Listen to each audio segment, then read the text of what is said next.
Hi everyone, welcome to the Ning Show.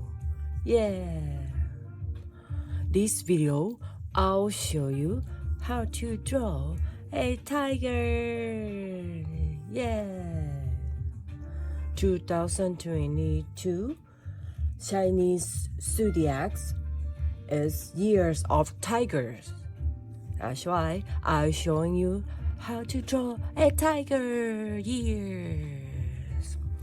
Hope you guys enjoy and thank you very much for watching my video.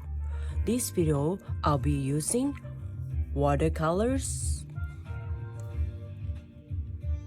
raw brush number 2, raw brush number 0, Firelight ink, this number 5 and this number 3, and a pencil. Yeah. Thank you very much and peace.